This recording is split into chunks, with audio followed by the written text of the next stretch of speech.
Bora. Fala, investidores! Boa noite! Sejam muito bem-vindos a mais um episódio do nosso canal de podcast da Invest Dicas. E hoje uma sexta-feira aí muito especial. Estamos com ele, fundador da Nord Investimentos, uma das maiores casas de análise de investimento do Brasil, empresário e hoje atleta e jogador de futebol também. Seja muito bem-vindo. Ah, me deu branco seu nome, Breia. Renato Breia. Obrigado. Me deu branco seu nome, cara. Obrigado por ter vindo, cara. É uma honra. Eu estava falando do Bruce aqui, eu fiquei com o Bruce na cabeça. O pessoal confunde. Bruce Wade. Me chamam de Bruce, me chamam de Breda. Breda? Breda também. É uma honra estar com você aí, cara. Pela sua expertise, pelo seu carisma que você tem aí. Você pelo seu conhecimento, que ajudou a fundar uma empresa que tem ajudado muitas pessoas na área de investimentos. E assim, eu sou cliente. Faz muito tempo, legal, né, muito tempo. Não. Já deve desde 2020, se eu não me engano. E assim, ajuda bastante com a questão do cada segmento de investimentos ali, cada um tem um perfil. Obrigado, cara, por estar aí com a gente aí. Imagina, é um prazer. Vamos aqui conversar sobre o que vocês quiserem. Falei que o papo aqui tá aberto. Vambora. E sexta-feira à noite também, né? Sexta-feira à noite, cara. cara. Quase 8 horas da noite, o cara com a gente aqui. Que honra, hein, cara? É uma honra. Queria que tu falasse um pouquinho da sua história, cara. Que você entrou nesse mundo do investimento, qual a sua paixão? Qual foi teu, assim, cara, o start? Assim, eu preciso ir para essa área aqui, que é uma área que me encanta muito.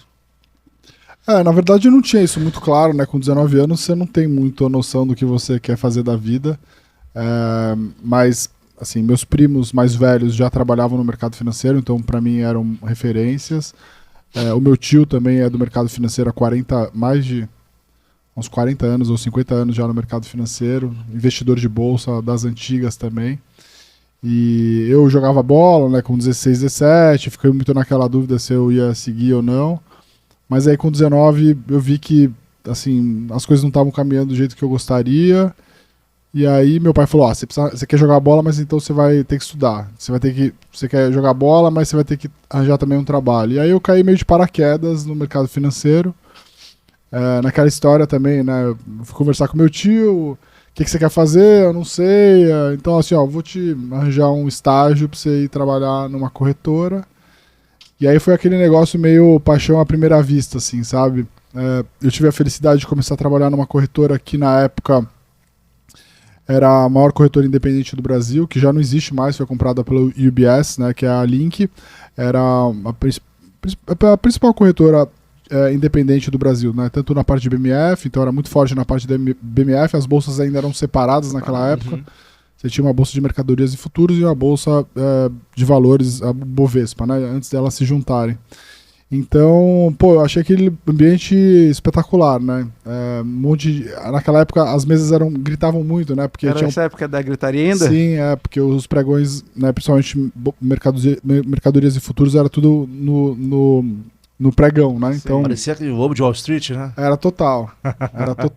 Foi muito legal essa experiência. Então, assim, aquela coisa de você começar a trabalhar num lugar onde só tem gente muito inteligente, um mercado fascinante, o mercado naquela época estava pujante, né? Isso, eu comecei a trabalhar em 2005 no mercado e foi ali em 2003 o mercado voltou a ter 2004, voltaram os IPOs, a taxa de juros estava caindo, commodities estavam bombando no mundo todo, isso foi muito bom para o cenário, para o mercado financeiro como um todo. Então eu comecei minha carreira ali, né, em corretora, primeiro em equity research, depois na mesa, atendendo cliente, operando para cliente, então foi uma experiência muito legal de aprender a parte mais técnica, que basicamente é o que a gente faz hoje, né, que é analisar empresas. E depois a parte mais comercial, que é casar a parte técnica com a parte de atender os clientes no dia a dia. Então foi uma experiência espetacular, assim, eu não poderia ter tido uma formação tão boa quanto eu tive na Link. Até encontro hoje, eu falo para as pessoas, né, que o maior elogio hoje é quando eu encontro os meus ex-chefes e os filhos deles já têm agora 19 anos, 20 anos, e os meus ex-chefes pedem para eles estagiarem comigo, que legal, né? Cara. É uma realização do caramba, né? Acho que é o maior elogio que eu poderia ter, né? A gente acha que trabalhou, quem entrevistou o Juscelino, acho que o Juscelino trabalhou na Link. Verdade, Jacinto. Jacinto. Trabalhou na Rico. Foi meu estagiário. É? Ah, sério? De fundos imobiliários. É isso mesmo, já Exato. É mesmo, que ele é fundo imobiliário. Foi estagiário lá do meu time. Ficou meu estagiário um tempo, depois virou estagiário.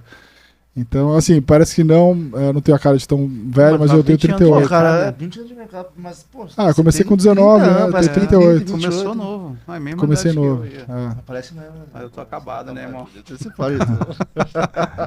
Então, minha trajetória foi essa. Comecei em corretora, research, depois trading, atendendo clientes. Depois, meu chefe que tinha me contratado montou uma gestora de ações. Eu fui para lá ajudar ele a tocar tudo. Então, foi legal que eu virei sócio do meu primeiro negócio com 21 anos. Caramba.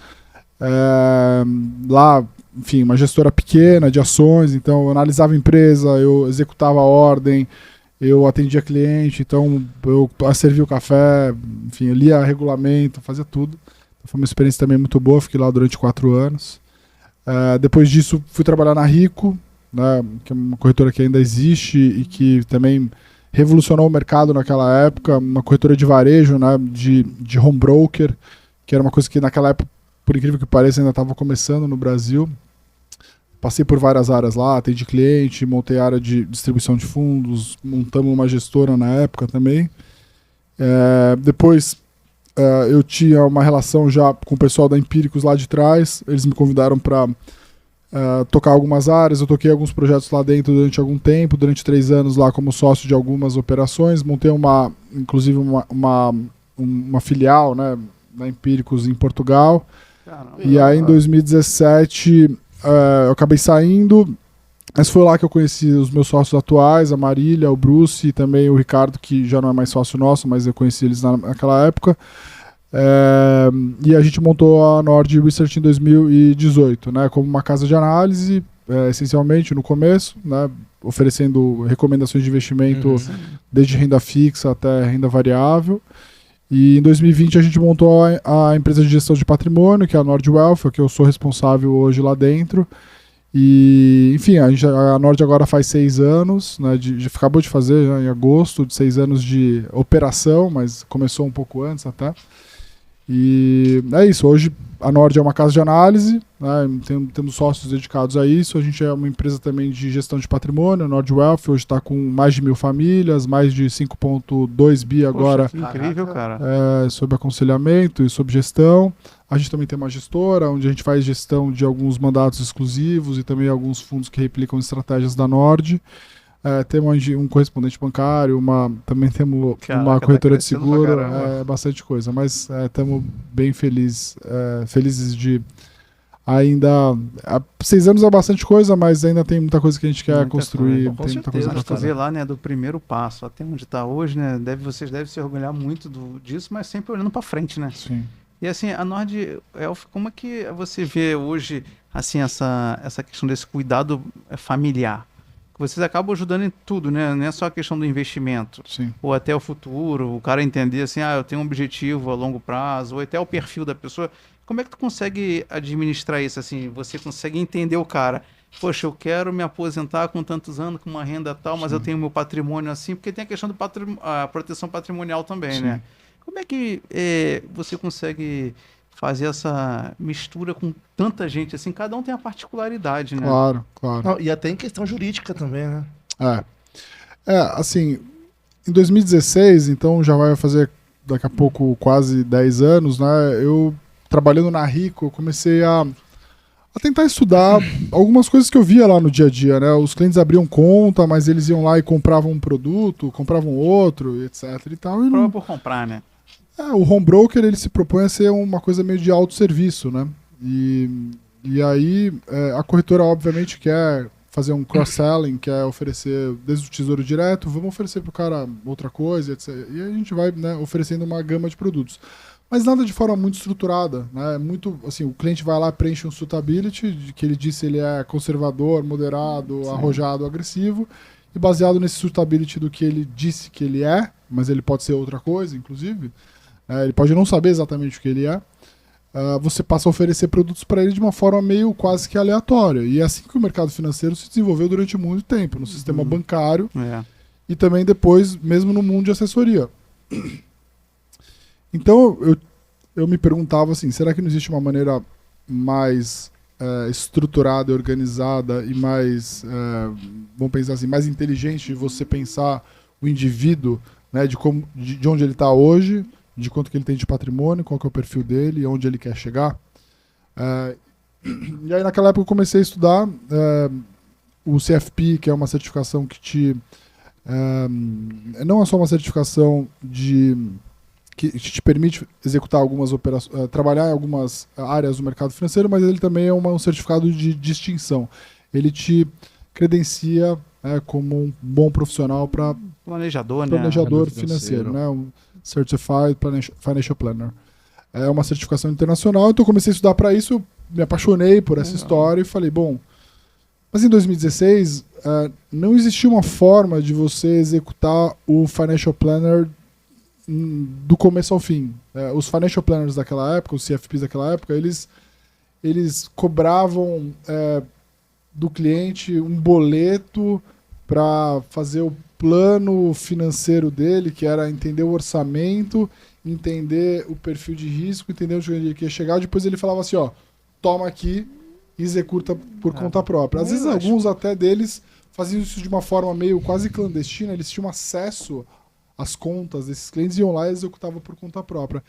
Isso é muito, se for pensar assim, né, um trabalho tão sério, mas feito de uma maneira muito tosca, amadora. Errada, né?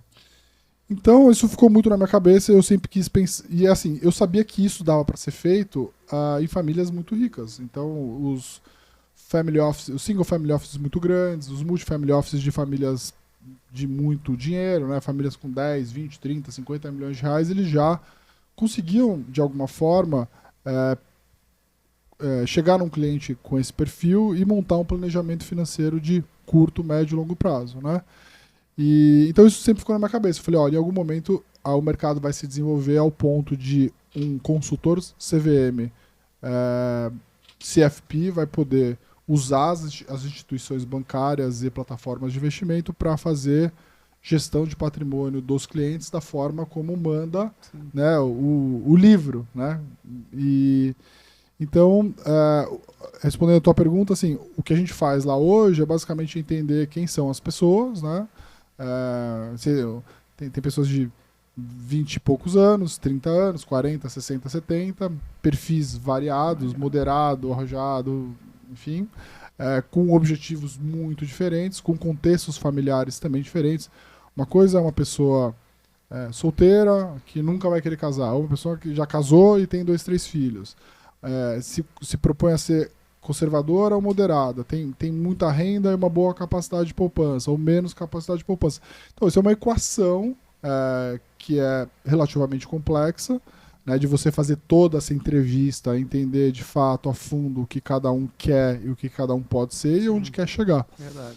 E a partir disso a gente monta um plano de investimentos que não é só como era antigamente, como eu disse lá, que o fulano A é conservador, então toma aqui as recomendações conservadoras. Bom, mas isso está conversando com o objetivo de vida dele, né? Ou, esse cara aqui é arrojado, pode comprar ações nessa proporção. Então, eu acho que é fazer... Isso já existe no mundo há mais de 200 anos. No Brasil é muito mais recente. Eu digo, no Brasil isso já existe há 30, 40 anos, mas para famílias ultra ricas. Então, a nossa ideia era juntar as melhores práticas do mundo, do ponto de vista de gestão de patrimônio, para pessoas que a gente fala que é o varejo alta renda, né? Então, a gente atende clientes hoje acima de R$1 milhão. E a ideia, no final do dia, é, de fato, entender o que essa pessoa quer, o que ela é e onde ela quer chegar e ajudar ela a atingir esses objetivos, né? E o legal desse trabalho é que, às vezes, as pessoas têm, né, perfis muito diferentes. Então, para mim, todo dia é um aprendizado. Eu saí agora de uma conversa com... Hoje eu fiz 3 reuniões com clientes que procuraram a gente justamente com essas questões, né? Com essas dores. Tava no banco, o banco fez isso. Tava no assessor, o assessor fez isso comigo. Eu quero fazer isso. Vocês muito comum isso, né, cara? É muito comum isso. Eu atendi uma consultora aqui da Portfel, um sócio da Portfel, e ele falou, cara, que teve um cara que se matou lá, que o consultor dele ofereceu uma porrada de coia pra ele lá, o cara foi tentar vender, não conseguiu, despencou o patrimônio dele, o cara se matou, cara. Então ele falou, poxa, é bem comum hoje em dia a pessoa vir com a gente aqui e falar assim, poxa, cara, eu tô machucado, me ajuda. Assim, de novo, é uma questão. As pessoas, elas querem longevidade. Querem viver Sim. muito tempo. Mas elas não vão conseguir viver muito tempo se também elas não tiverem recursos para viver muito tempo. Então, saúde é uma coisa que todo mundo hoje, obviamente, já entendeu que precisa se cuidar para ter longevidade, mas isso tem que estar aliado a uma longevidade financeira. Sim. Né? Tem vários estudos que mostram que hoje as pessoas acima de 70 anos que vivem exclusivamente dos recursos próprios é uma parcela minúscula da população. Elas vivem, eventualmente, de um INSS da vida que é insuficiente para fazer frente aos gastos dela, e ela precisa sempre de uma ajuda, ou ela precisa continuar trabalhando mesmo depois de aposentada. Entendeu? Mas assim, é uma conversa de um horizonte tão longo que as pessoas não se preocupam. Às vezes vão se preocupar muito mais à frente, né? E assim, para mim, a pior parte do meu trabalho é quando a gente atende pacientes terminais, que eu falo. O paciente terminal é aquele que, de alguma forma, já não está na fase ativa profissionalmente, ou seja, já está próximo da aposentadoria ou já se aposentou. Às vezes construiu um patrimônio até relevante, 5, 10 milhões de reais. Pô, 5, 10 milhões de reais é patrimônio pra caramba. Só que a estrutura de gastos que ele tem não é compatível com o patrimônio que ele atingiu, ele não tem perspectiva de novas rendas e ele não consegue reduzir o nível de gastos. Então, é uma conta matemática de quando que vai acabar tudo antes de ele morrer. Caramba, é difícil, né, cara? E eu mostro isso pra eles, né? Então, é muito fácil de você mostrar, olha, você tá com 70 anos, você tem 5 milhões de reais, que é um baita patrimônio, mas nesse nível de gastos que você tá tendo, você vai morrer financeiramente daqui 10 anos. Então, pra ele, a estratégia, então, é ou ele corta, diminui os gastos, ou não tem muito o que fazer, né, cara? Não Você tem? pode dar um downsize também na vida, né? Que você pode mudar para uma cidade mais barata, você pode vender. Às vezes o maior patrimônio das pessoas. Às vezes não, a maior parte das pessoas, o maior patrimônio é a própria casa. Sim. E aí você pode vender a tua casa, ir para um apartamento menor, né? Essa é uma Baixar coisa um pouco o padrão de vida, né? assim, claro, esse é o mais básico, mas às vezes a pessoa não consegue por alguma questão, né? Putz, eu ainda sustento a minha mãe, eu sustento mais não sei o quê. Netos, né? E assim, eu tenho um custo relacionado àquele imóvel que é muito alto, eu tenho um custo de saúde, né? Eu provoco muitos meus clientes nesse sentido, né? A gente hoje olha a inflação corrente no Brasil, medida pelo IPCA, 3,5, Sim. 4, vai. Mas essa não é a inflação da pessoa que tem 5 milhões de reais. A inflação da pessoa que tem 5 milhões de reais é uma inflação mais alta. Né? Então, você aplica todo o teu patrimônio num título IPCA mais 6, 7, que é um excelente investimento, considerando que aquela inflação é sua, mas aquela inflação não é sua. Então a inflação provavelmente é maior. E a inflação das pessoas mais velhas ela é ainda maior. Se você for ver o quanto foi reajustado o seu plano de saúde nos últimos 5, 10, 20 anos, assim, ele é reajustado 10% ao ano, 15%, às vezes 20%. E essa, às vezes, passa a ser, às vezes não, a maioria das vezes o plano de saúde é talvez a conta número 2 ou 3 do orçamento de uma pessoa, e principalmente de uma pessoa mais velha. Né? Fora os remédios, né, André? Também, então, não só isso, né? Então, o que eu falo é que as pessoas precisariam ser despertadas, né, nesse sentido, mas, de novo, eu acho que falta educação financeira no Brasil, né, e falta essa... a gente perdeu um boom demográfico, né, no Brasil. Se você for pensar que nos últimos 10 anos o Brasil não cresceu, a gente teve, durante bastante tempo, uma pirâmide que favorecia, vamos dizer assim, o crescimento, que é muita gente jovem, né, ativa, podendo trabalhar, fazendo o país crescer, e uma população mais velha, menor, e aí o sistema previdenciário presume que uma parte dos recursos que estão sendo poupados hoje vão ser pagos para essas pessoas lá na frente, mas também já estão pagando essas pessoas mais velhas que já estão precisando desse recurso. A verdade é que você tem um déficit na Previdência bizarro. É verdade. Bizarro. A conta não fecha, né, Aquele 1 trilhão que foi feito Uhum. lá de reforma, ele já foi rasgado praticamente depois da pandemia. Ou seja, a gente vai precisar de uma nova reforma da Previdência. E as pessoas não se dão conta disso. Então, a população brasileira agora, ela envelhece, né? Acho que tem 5 países no mundo que ainda você tem esse boom demográfico, né? Que nascem mais pessoas do que morrem, as pessoas mais novas, ou seja, tem uma pirâmide etária que favorece o crescimento do país. No Brasil isso já inverteu. A gente vai ter muito mais pessoas mais velhas. Com um detalhe, né? As pessoas vão viver mais tempo. Então, assim, aquele negócio do INSS que a gente fala, né? Isso não será suficiente. O que você contribui hoje para o INSS, achando que você vai receber lá na frente, não vai ser suficiente para fazer frente aos seus gastos na tua aposentadoria. Né? E cada vez mais as pessoas vão ficando sem dinheiro, né, cara? Porque, poxa, as pessoas não têm educação financeira no Brasil. Então as pessoas não têm essa consciência de que, pô, uma hora vai chegar a minha aposentadoria, uma hora eu vou ficar velho. Então a pessoa não tem consciência de guardar dinheiro, de investir. Sim. E eu fico assustado, cara, com o futuro aí. Eu também fico assustado. Ainda mais que ele falou que a inflação da pessoa idosa é muito maior, Sim. esse índice. Então, É por pior exemplo, ainda. você tem um INSS que paga pouco e não sabe se vai durar, tu não sabe qual o dia que acaba essa festa. Você não sabe, por exemplo, a idade vai chegando e acaba tendo mais doenças. Você tendo mais consumo de remédio. Isso eu tô falando por experiência própria dos meus pais. Tem uma época assim, começa a aparecer alguns negocinhos. Aí você vai, remédio pra caramba e o remédio não é barato. Então, assim, você tem esse consumo obrigatório, senão tu morre. Você tem um plano de saúde, se você tiver, que é melhor, caríssimo, porque de acordo com a tua idade vai aumentando muito mais. E a renda não aumenta a esse nível desses custos. Então, acho que assim, é um abismo próximo. Sim. E assim, é bem perigoso, porque eu acho que a falta do planejamento financeiro nas escolas, eu acho que de início, acaba atrapalhando muito isso, porque às vezes muito gasto se dá no decorrer da vida, com coisas que às vezes não faz muito sentido. Porque às vezes as pessoas falam assim, eu gasto porque eu não sei se eu vou estar vivo, não sei o quê. Sim, e é um trade-off difícil, né? O quanto que eu posso gastar hoje para ter uma vida confortável e ao mesmo tempo investir no meu eu de amanhã, né? As pessoas não, na escola você não tem aula de finanças pessoais, Nada.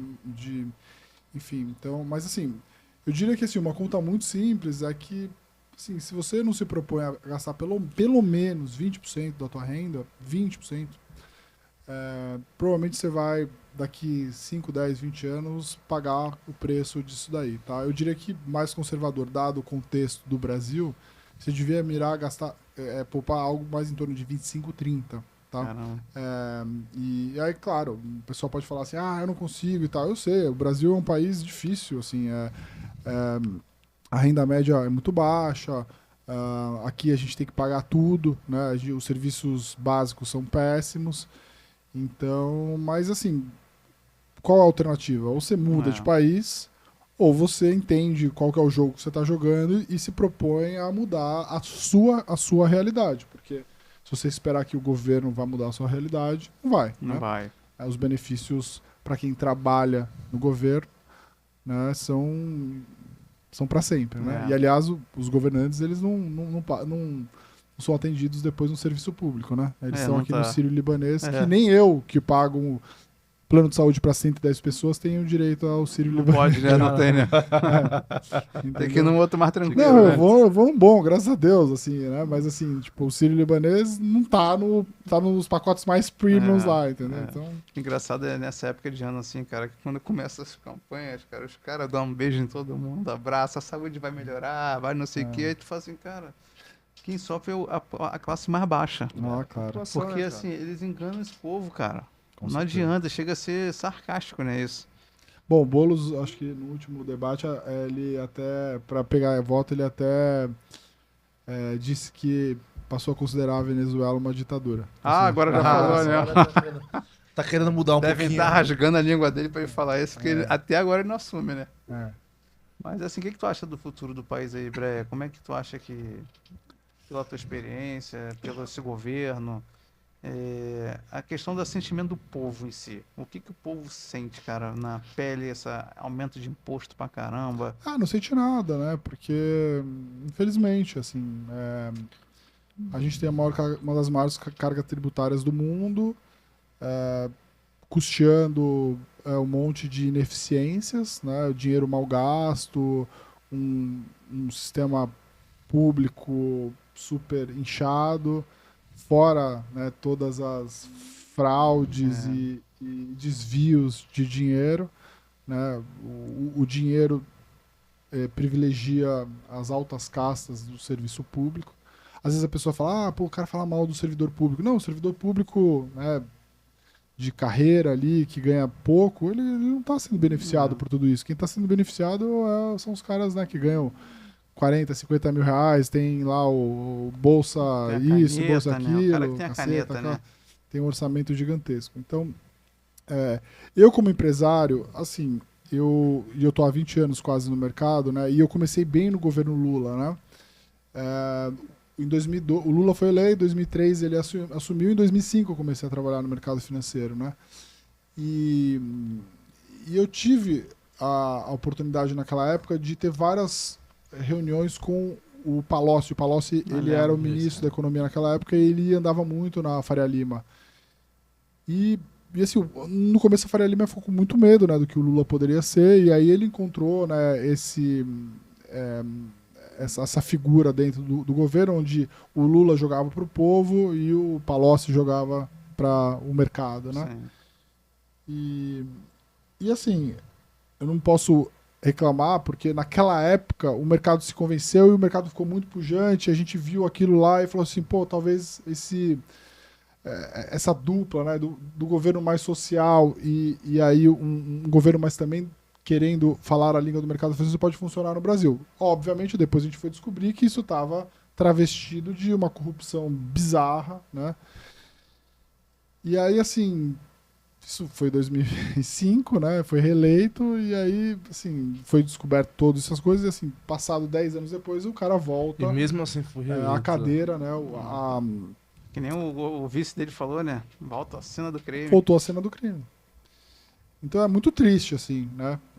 A gente que viu o que aconteceu, né, com todos né, as coisas que aconteceram, né, o saqueamento da Petrobras, né, Passadinho, tudo, Odebrecht. né? Todo o Odebrecht, assim, o Odebrecht está mandando no Brasil de novo, né? O BNDES vai lá e financia a obra do cara, o cara vai lá põe dinheiro e tal, tá. Voltou tudo igual, né? E as pessoas não lembram, né, o que eu lembro dessa época. E olha, eu tô há 20 anos, mas tem pessoas que estão no mercado há 30 anos, sim, 40 anos, né?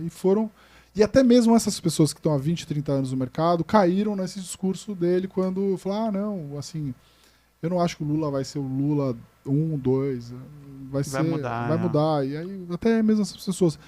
Então acho que a gente está vivendo um momento, assim, de país, de Brasil, né, assim, na minha maneira de ver, bastante triste, né, porque eu acho que a gente, nessa altura do campeonato, devia estar discutindo coisas muito mais, né, para frente, sofisticadas, né, ter governantes mais qualificados e tal. E não, né, o Brasil vive nessa polaridade que é ruim e, enfim, assim, tem sido um ano bem difícil, né, as classes de ativo no Brasil, sim, todas estão performando mal, então se você comprou pré-fixados no Brasil, você está perdendo dinheiro, ou está perdendo do CDI. Se você comprou indexados em inflação, é a mesma coisa. A Bolsa Brasileira é uma das piores bolsas. A moeda brasileira também é uma das piores do ano. Só está ganhando dinheiro quem realmente botou 100% do dinheiro no CDI e está lá dando 100% do CDI, né? Então, eu acho que o mercado de capitais, do ponto de vista de crédito, está muito forte, mas do ponto de vista de crescimento, etc., está muito fraco, né?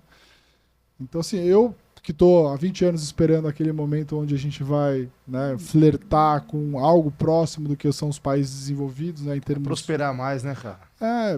Assim, uma melhora institucional, uma melhora também do mercado de capitais, que assim, no final do dia reflete muito isso, né? O país, ele mira uma direção correta, isso gera, né, um benefício para a sociedade de várias formas. Aqui eu não estou falando como capitalista, é assim... Se a gente tem um governo que tem um compromisso com a sociedade, de fato, ele passa a gastar menos, ele reduz impostos e a própria sociedade, né, ela floresce. Consome, né? Gera emprego. Não, mas não, a gente tem ao contrário. A gente tem um governo que quer cada vez ser maior, mais inchado, quer controlar mais a sociedade, quer aumentar impostos, e aí a sociedade empobrece. Mais governo, menos povo, né? O dinheiro do governo nada mais é do dinheiro que já foi nosso de alguma forma. Só está transmitindo ali de mão. Então, e a gente está caminhando por um cenário, acho que bem ruim, né? E nada tá andando, né, Breia? Mas no Brasil, o Brasil também tem essa característica de que quando as coisas começam a ir muito, muito, muito mal, às vezes dá uma guinada e às vezes as coisas podem... a gente pode começar a sonhar. Acho que o próprio efeito Marçal agora, eu acho que tem um pouco a ver com isso, né? Tem, né? A gente já viu esse efeito no Bolsonaro, que foi um anti-establishment, né? Acho que o Bolsonaro tinha as intenções corretas. No começo trouxe para perto pessoas muito boas para ajudar, mas depois, assim, foi muito mal na condução disso. E a culpa do Lula tá lá, hoje é dele, né? Então, assim, se ele não tivesse sido tão sisudo em falar sobre alguns assuntos que são tabus para a sociedade, talvez a gente não estaria vivendo esse problema que é hoje, né? Mas, de novo, a gente está voltando para a mesma história. Eu acho que, assim, daqui 2 anos a gente vai estar discutindo... A mesma coisa. A mesma coisa, Não entendeu? muda isso nessa ciranda, né? E, assim, eu estava nos Estados Unidos há um mês atrás. Os Estados Unidos também está nessa. Apesar de ser um país que a gente olha, né? A gente está, de novo, flertando com a Kamala Harris, que é uma pessoa extremamente incompetente. Sim. Extremamente incompetente. Muito. E o Trump, que... né, de novo, virou essa figura, né, mais de direita mais extrema e tal. Que, assim, vamos combinar, o presidente dos Estados Unidos hoje deveria ser, vamos dizer assim, o melhor governador dos Estados Unidos, sabe? Um cara que tem carreira, sei lá, foi prefeito de alguma cidade, sei lá, da Flórida, sabe, da Flórida, depois foi governador da Flórida, depois presidente, entendeu? Não, a gente tá assim, o Trump, mas depois o Biden, aí o Trump de novo, daqui a pouco vai vir, entendeu? O governador da Flórida lá, ele é muito querido, mano. O cara é muito forte. Sim. E tem bastante coisa lá também, né? Ele protege muita família, empresa, comércio, gera renda. O cara ele é muito conservador. Então, cara. assim, minha opinião é que eu não tô otimista com o Brasil, mas acho que a gente pode chegar num ponto aí que é o ano que vem, a gente começar a ter alguns tipos de resultados na economia, no governo, etc., que a gente pode estar começando a flertar com a próxima eleição. E aí, assim, eu acho que se a popularidade do Lula cair, né, e está caindo, o governo está cada vez mais frágil, porque tem um Congresso também que quer ser protagonista dessa história toda, né? Pode ser que o ano que vem a gente comece a flertar com as próximas eleições, e aí que se começa a mostrar que tem um candidato contrário que está se fortalecendo, o mercado pode rapidamente entrar numa... mudar o humor e falar assim, bom, o Lula não vai forte para essas eleições, vai vir um cara aí que vai... Tomara, né, cara? A gente torce para isso, né? Porque... Então, eu acho que não dá para também... acho que a gente não tá...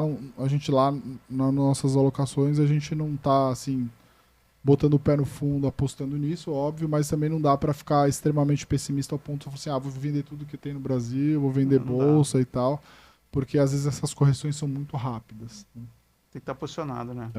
Mas assim, o que você acha na questão do exterior? Assim, você acha que é importantíssimo a gente ter uma alocação no exterior também para proteger o patrimônio?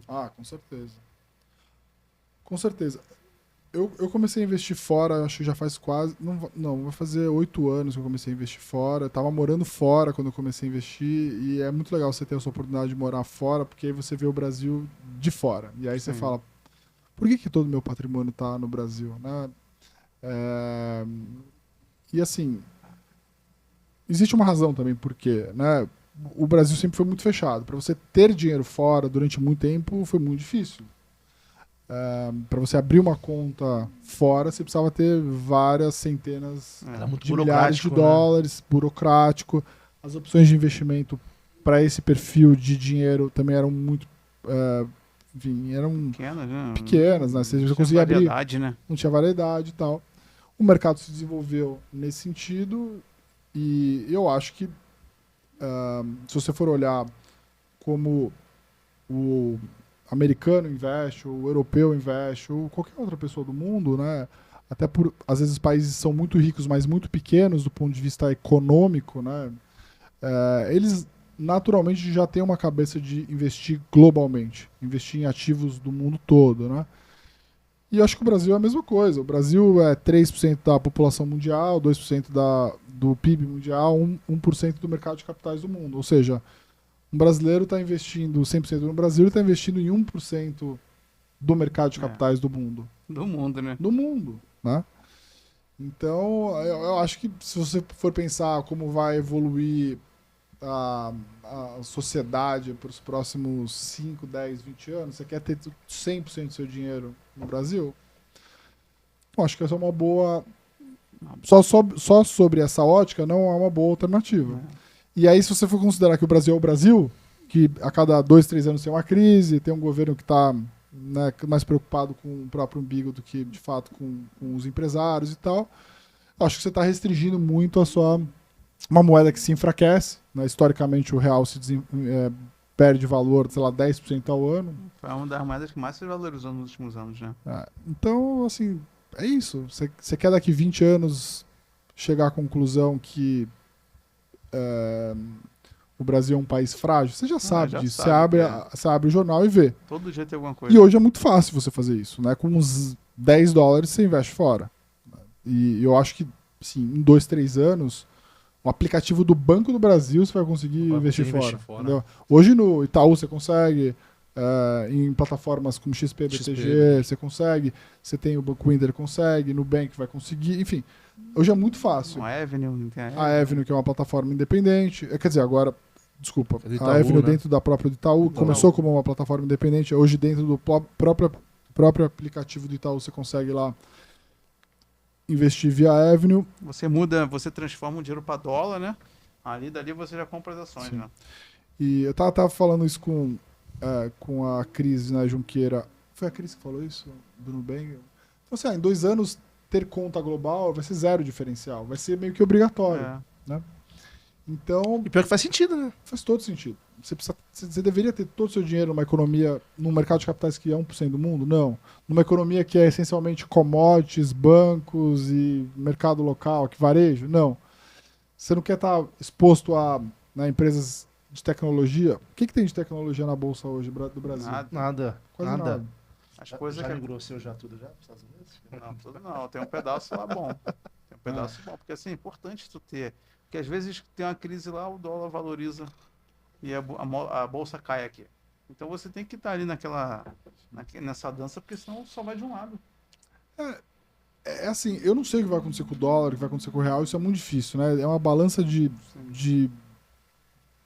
questões muito amplas para a gente saber, o dólar ou o real vai se valorizar para os próximos 10 anos? Acho que a pergunta é diferente, né? A pergunta é assim, se você acredita que o capitalismo funciona, né, ele favorece negócios, empresas, bons empreendedores, será que os melhores empreendedores, os melhores negócios, as melhores oportunidades estão só no Brasil? Não, né? Não. Eu acredito que não, né? Aliás, acredito Não com estaria, certeza, né? acredito com certeza que não. Então, por que você vai concentrar 100% do seu patrimônio no Brasil? E vocês indicam para as pessoas lá, ô Brea, investirem fora? Sim. Tem uma carteira recomendada. Gestão de patrimônio. Sim, a gente tem uma carteira recomendada de ativos lá fora, tanto de ações quanto bonds de empresas. E lá na nossa empresa de gestão de patrimônio, a Nord Wealth, a gente ajuda o cliente a fazer essa alocação lá fora. Seja numa conta mesmo no Brasil, se ele está começando, até mesmo numa conta lá fora, até mesmo a gente ajuda ele a abrir uma offshore para investir lá fora de uma maneira mais estruturada, para clientes que tenham um patrimônio maior. E a gente tem relacionamento com as corretoras lá fora. Legal. Então a gente mira, né, ter pelo menos 10% do dinheiro lá fora. Pelo menos, né? O idealmente seria 15, 20. E para alguns casos é 20, 30, 50%. Às vezes, alguns outros casos que o cliente já resolveu que ele quer fazer essa mudança de morar fora em algum momento, talvez até mais. Né? Por exemplo, essa questão de offshore, qual a importância disso para alguns casos? Assim, qual é o significado do offshore assim, para proteção do patrimônio? Perfeito. A empresa offshore, né, no Brasil, ela ficou conhecida das maneiras... Modos errados modos para errados. pessoas erradas, né? Exato. Mas ela é uma estrutura, né, de empresa, assim como qualquer outra empresa que você abre. Basicamente, você está abrindo uma empresa com a finalidade de investimentos lá fora. Isso é muito fácil de abrir hoje, né? Antigamente era mais difícil, era mais caro. Mas basicamente a vantagem da offshore, né, é você ter uma casca que hoje te protege de algumas questões. Então, te protege até contra o próprio Brasil, né, de o teu recurso estar lá fora e aí o governo aqui não poder tocar nesse dinheiro, que eu acho que isso já tem um grande valor. Poxa, já é melhor.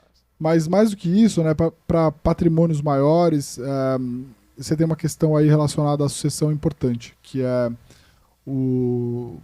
nos Estados Unidos e outros países também, os impostos, quando a pessoa vem a faltar, são muito altos. Então, se isso estiver na tua pessoa física, o imposto, vamos pensar que eu sou investidor e aí eu tenho lá $1 milhão lá fora e aí eu morro e aí eu não tenho filhos, mas imagina que eu tenha filhos, esse recurso, quando os meus filhos fossem receber, poderia incidir um imposto de até 40%. 40%. Então a offshore ela protege nessa questão, né? Então ela não só protege de ser uma empresa que está no seu nome e aí te protege de algum eventualmente problema aqui no Brasil, do governo tentar acessar esse recurso lá fora, mas também ela te protege dessa questão sucessória lá na frente, tá? Essencialmente é isso. Antigamente ela tinha até alguns benefícios de deferimento de imposto, né? Porque enquanto você não repatriasse o dinheiro, não vendesse, você não pagava imposto. Agora, com a nova legislação, você vai ter que calcular os ganhos anuais e recolher esse imposto equivalente no Brasil. Mas ainda assim vale a pena. O deferimento mesmo assim, houve uma possibilidade de você recolher tudo do teu estoque. A gente até assessorou os clientes para não fazer isso, ou seja, você tinha lá um desconto de pegar todo o teu estoque que estava valorizado, marcar mercado e pagar o imposto sobre isso. Mas a diferença era carta disso aí, cara. Mas a diferença era tão pouca que a gente acha que para alguns clientes não vale a pena você adiantar esse imposto. Vale a pena você carregar, principalmente se você tem um horizonte de mais de 7, 8 anos.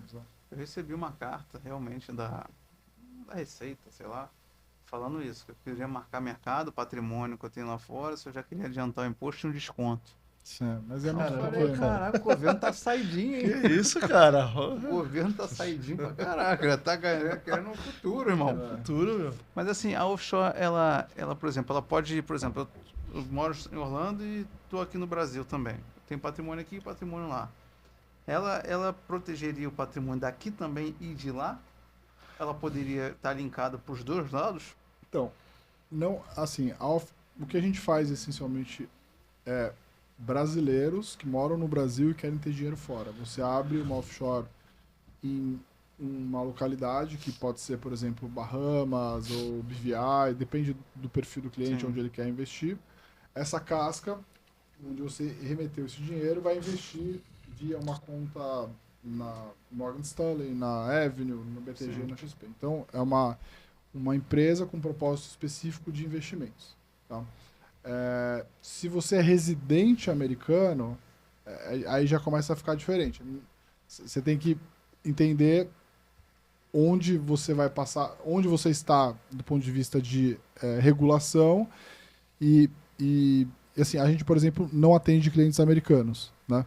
Mas o que eu tô querendo dizer é o seguinte, eventualmente se o cliente quer ter dinheiro fora, mas ele pretende morar na Europa, aí a localidade dessa offshore não deveria ser nessas duas que eu falei, que são BVI e Bahamas. Talvez seja outras estruturas onde os países da Europa reconhecem aquelas localidades como países que você pode, como residente fiscal lá, ter essa outra empresa que é fora da jurisdição de onde você está morando.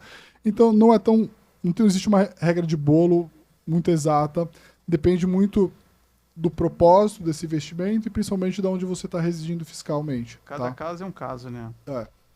Mas no teu caso especificamente, se você mora lá fora, aí tem que ver como é que tá o seu... Qual que é o teu planejamento financeiro para os próximos 5, 10 anos, e aí você pode, lá dentro, nos Estados Unidos tem também outras várias vantagens. Você pode fazer o seu próprio fundo de previdência lá Sim. dentro, né? Que tem algumas vantagens.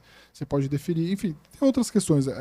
O que a gente faz essencialmente hoje é investir lá fora via offshore, e aí pode ser tanto nessas jurisdições que eu falei quanto outras, para clientes brasileiros. A gente não atende hoje clientes americanos porque tem uma complexidade um pouco maior. É mais difícil, né? Até por causa da questão de contábil de lá também, tem É. vários fatores. É. E a contabilidade lá é difícil, cara. É. Porque assim, nem os contadores sabem fazer contabilidade lá. Isso é em todo lugar. Mas o de lá é sinistro, cara.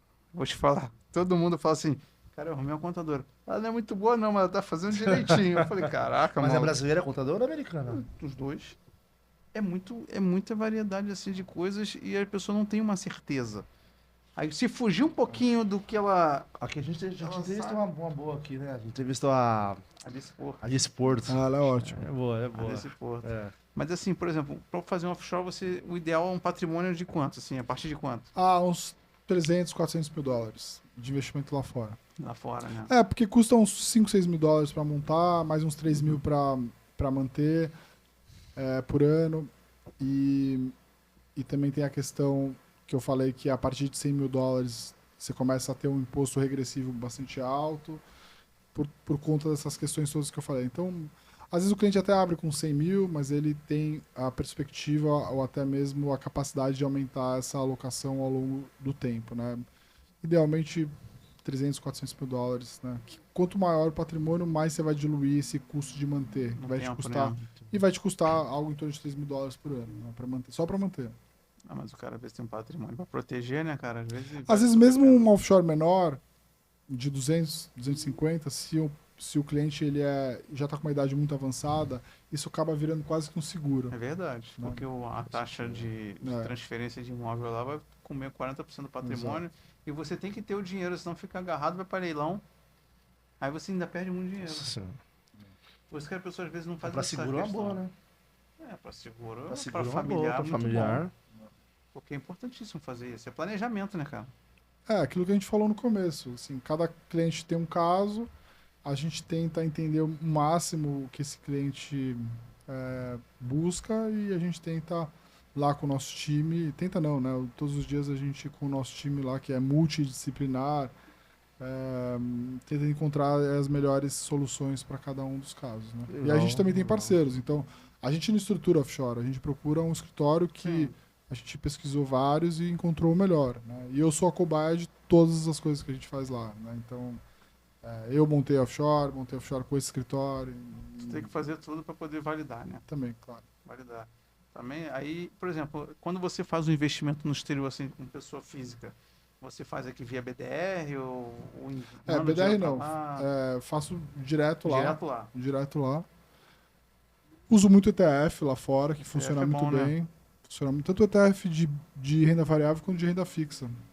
Fiquei comprado aí num ETF de renda fixa há muito tempo, que era a taxa de juro americana longa, 20 anos. Dá para você comprar um ETF apostando que a taxa de juros de 20 anos ia cair, né? Foi o TLT que a gente comprou e até deu bastante... deu um retorno bem legal. ETFs eu uso bastante, então o ETF de S&P, que é o VOO, tenho algumas ações, que eu gosto de comprar algumas ações que eu tenho na carteira, e também bonds também, compro Os bonds, os juros, bonds né? lá, os bonds lá fora também. Por exemplo, mas assim, você vê que é importantíssimo investir no exterior, mas é que você quando faz um misto de carteira, assim, claro que existe um perfil, mas qual que você acha ideal assim para a pessoa? Ter um pouco de renda fixa, um pouco de variável, um pouco de exterior. Você acha uma pessoa assim, porque às vezes tem muita gente que é all-in. Eu conheço gente que bota 100% em criptomoedas. Sim. 100%, mas conheço assim, também, é tá? 100%. Eu falei, cara, conversei hoje com... E gosta muito de você também. Vai assistir, vai ver aí. Vai saber quem é. Aí ele, compra Solano, compra não sei o quê. Eu falei, calma, cara, não vou comprar isso não, cara. Não é uma parada. Respeito quem gosta, mas assim, não é uma coisa que eu acho que eu posso botar minha vida, Muito meu volátil, né? trabalho Tá doido, cara. nesse negócio. Então, assim, as pessoas às vezes botam numa aposta 100% em algo, porque não sabe esperar uma renda fixa, trabalhar em paralelo ali para ter uma seguro. O que você acha, assim, de um mundo ideal para uma pessoa? Claro que tem gente que quer botar 50% em renda fixa ou renda variável, depende do perfil. Mas o que tu acha, assim, tem que ter numa carteira? O Brasil é o país do futebol, do samba e do juro alto, né? É. A gente não pode deixar de ter numa carteira investimento em renda fixa, né? Bater IPCA mais 6, 7% ao ano, isento, você pegar qualquer janela, comparar com várias classes de ativos, você vai ver que é muito difícil bater esse tipo de retorno. Então, dado isso, né, eu acho que todo mundo deveria ter uma carteira de renda fixa que pode ter pós-fixados, pode ter indexados à inflação, a duration vai depender um pouco do estômago da pessoa, pode ter via crédito também, né? Tem muito crédito isento aí que, se você for ver, só de você não pagar o imposto de 15% lá na frente, isso gera um ganho absurdo, né? Em termos de retorno lá na frente. Pré-fixados também, uma vez ou outra, te dá a oportunidade de comprar, né? A gente gosta de pré-fixados mais curtos, né? Acho que tem algum prêmio aí ainda. E a gente tem feito isso já há algum tempo, ou seja, a gente também está perdendo dinheiro agora nessa subida recente, né? A gente não esperava que baixar, né? o juro fosse subir ainda mais. Mas eu acho que todo mundo deveria ter uma carteira de renda fixa. A renda variável eu não acho que todo mundo tem que ter. É só para quem realmente tem estômago. Tem um perfil, né, cara? E tem perfil. Tem que ter um horizonte muito de longo prazo, né? E o longo prazo não é 3 anos, não é 5 anos, é um negócio de 7, 10 anos. Eu provoco isso às vezes nos meus clientes. Às vezes aparecem lá clientes para uma reunião inicial e o cara tem uma carteira com 40%, 50%. Eu falei, mas por que você tem tanta ação na tua carteira? Ah, não, porque eu gosto, porque eu comecei a comprar lá atrás, é porque eu ganhei muito. Eu falei assim, mas olha, hoje você tem 5 milhões, com a tua capacidade de renda e poupança, daqui 10 anos você vai ter 20 milhões. Se você tomar zero risco, basicamente botar tudo isso em pós-fixado, você vai atingir o teu objetivo. Então por que você está tomando todo esse risco desnecessário? Tem sentido pra caramba isso. Entendeu? Isso, assim, são vários casos, né? Então, eu não acho essa história de all-in aí, eu acho péssima, não faço isso. Horrível. Eu tenho criptos, mas eu tenho uma parcela pequena do meu patrimônio. Eu gosto da história de cripto. E eu acho que todo mundo tem que investir fora. Lá fora também você não precisa tomar muito risco. Você pode também ter uma carteira mais conservadora, você pode ter quase todo o teu dinheiro lá fora em renda fixa, dá para fazer uma carteira assim, mas eu diria que uma carteira que para a maioria das pessoas é isso, assim, muito concentrada em renda fixa no Brasil, pós-pré-indexado, aí dependendo do estômago, alongar um pouco mais, tomar mais risco de crédito, etc. E ter uma parcela lá fora. Idealmente algo em torno de 15% a 20%. Mesmo que seja renda fixa lá, né? Mesmo que seja renda fixa lá fora. Não precisa correr o risco também, né? Exato. E o bom é que a segurança do dólar, da moeda americana, acaba tendo uma estabilidade maior, às vezes numa crise, né? Sim. Porque aqui fica uma doideira, né? Mas tu acha que a taxa de juros vai aumentar mais ou tu acha que... Eu sinceramente já não sei, já só sei que nada sei, né? Assim, se pudesse me perguntasse há 2 meses atrás que eu achava que o Banco Central ia voltar a subir taxa de juros, eu ia falar que não. Quer baixar, né? Ou manter. Eu imaginava que poderia manter, reduzir o pace. É incomum, depois, né, de um começo de queda de taxa de juros, interromper e voltar a subir assim, num espaço tão curto, né? Se for olhar a história até mesmo da política monetária no Brasil. De novo, tem uma variável aí que é o fiscal, porque se for olhar a inflação hoje, ela tá um pouco acima da meta, mas enfim, a gente nunca cumpriu a meta, ou seja, estaria razoavelmente controlada, mas as expectativas começaram a subir. Se tem uma mudança na presidência, aí eu acho que acho que isso tem um fator aí que é atenuante nessa decisão toda de aumentar a taxa de juros agora, talvez dar o remédio mais amargo agora, né, entrar na presidência o ano que vem com uma capacidade maior de poder voltar a cortar a taxa de juros, entendeu? Ainda mais com essa briga do Banco Central aí, né? Então, assim, é um mercado realmente muito difícil de você ler os sinais, né? Não Porque tem uma cartilha para você muito seguir difícil, ali, né? né? Assim, tem gente muito, muito boa. Eu não sou um cara de especialista de política monetária. Aliás, sou quase que um palpiteiro disso, né? Eu trabalho no mercado há 20 anos, mas eu tenho uma sócia que é minha sócia há 6 anos, que entende muito de renda fixa. Eu converso com todos os gestores da Faria Lima, eventualmente caras que já foram do Banco Central, que operam taxa de juros. E assim, até eles estão perdendo dinheiro nessa história. Eu apostei que ia começar a cair. Se você perguntasse para um gestor há um ano atrás, ele ia falar, a taxa de juros é 10 ou 9, eventualmente 8. O mesmo gestor está falando, agora não é 11, é 12.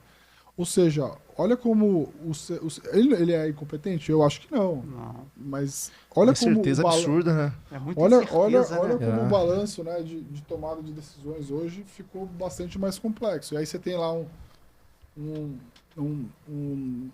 dinheiro do mundo, né, a taxa de juros do mundo, que é a taxa de juros americana. Todo mundo também imaginava 8 cortes, no final do ano passado, meio do ano passado, 8 cortes de taxa de juros. Nenhum corte.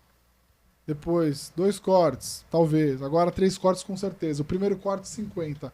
Olha, assim, a complexidade de você tomar decisões aqui, né? Ou seja, é legal que essas coisas ficam gravadas, porque depois eu assisto e vejo as coisas que eu falo que deram errado.